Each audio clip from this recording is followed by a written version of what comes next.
Hey guys, I wanted to talk about my pneumonia and lung function recovery. Yay! So those that don't know, we moved out here to Colorado about 2 months ago, ended up getting a little bit of COVIDs, and we hadn't gotten vaccinated yet, planning to though. Since we got COVID, we are told that we should wait at least 90 days to get the vaccine, but because we had it, we should have antibodies. We can do an antibody test. We haven't done that yet.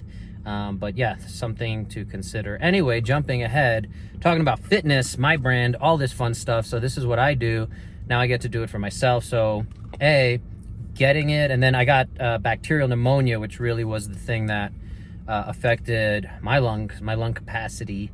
Having been a pretty fit dude before, I definitely am grateful for having that built up fitness, that reserve of fitness that probably allowed me to recover much stronger than most from having the same thing happen of bacterial pneumonia.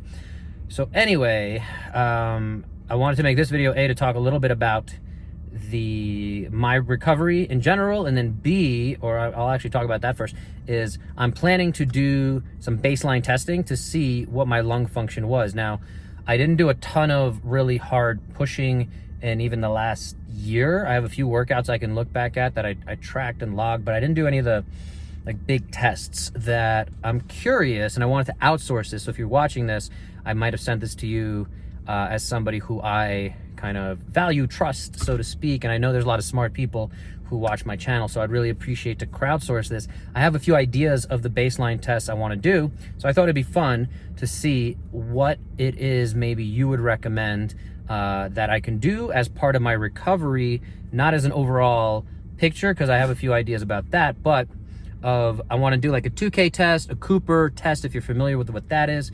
And I think I'm going to be able to get a few folks out here in the Colorado area to do some of these with me, so it won't be as miserable, because some of these can be unpleasant, especially with decreased lung function. So I've been doing CrossFit classes here at CrossFit Undeniable. Just finished one in, where are we, Broomfield, or Westminster technically. And I've gone 3 times a week, so Monday, Wednesday, Friday, and it's been pretty good, allowing my body to ease back into it. BJSM, British Journal of Sports Medicine, does have some criteria if you get COVID and you want to work your way back to decent exercise. Check out BJSM, and thank you to Emad from Dubai who actually shared that with me when I was recovering. So yeah, take a look at that. So what tests should I do, or does anyone want to do with me? And then also talking about my recovery real quick, I'll try to go through this. It really did help me say, hey, let me clean up even some of the things that I'm always talking to my clients about when I'm talking about lifestyle change and sleeping better, sleep hygiene, mobility work, all that stuff. So I'm working to really get back to consistency there. And again, I use the Whoop to track a lot of my stuff, and it's been good to see where I can make small changes.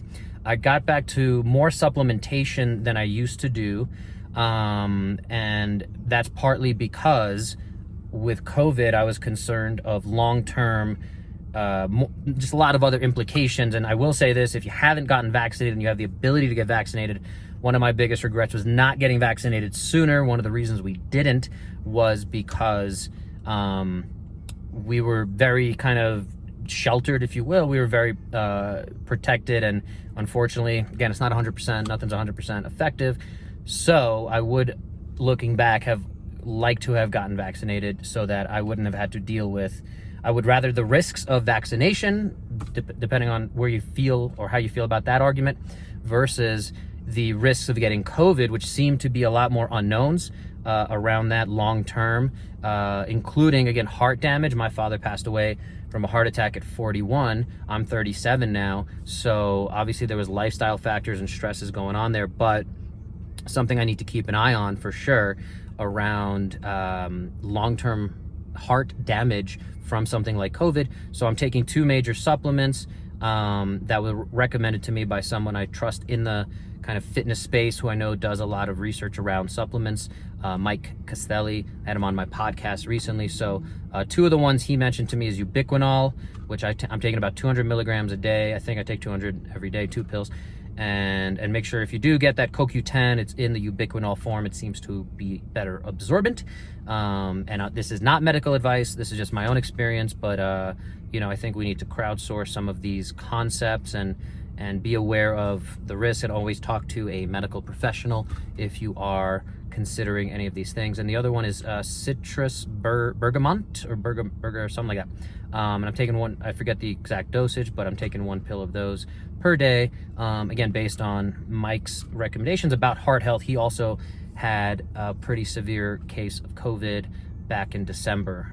So he also was doubling up. He was talking to me about some different things he's looking into, like melatonin, and there's some prescription drugs that, again, might be good long term. So anyway, not as quick as I would have liked this video to be, but the other thing I'm going to start implementing, and it's going to affect my baseline testing, is I'm going to cut out alcohol and dairy. I know dairy for me causes a lot of phlegm, especially lower quality dairy.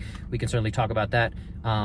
Increases my mucus production, so I can get a little phlegmy. So I'm planning to completely eliminate any dairy for a full month, and I wanted to just clean out my fridge and kind of do this as soon as possible. So I'm doing this in the next few probably days, if not by the end of the week. So yeah, something I'm gonna do there. And then alcohol is a tough one, but I think I'm also gonna give up alcohol. So I'll keep you guys informed. I'd love to hear your thoughts on if you've had experience with COVID, pneumonia, recovering from any of that stuff, doing some of this baseline testing. The gold standard for that baseline test is the VO2 max. So I haven't really researched out here. I've only been out here 2 months.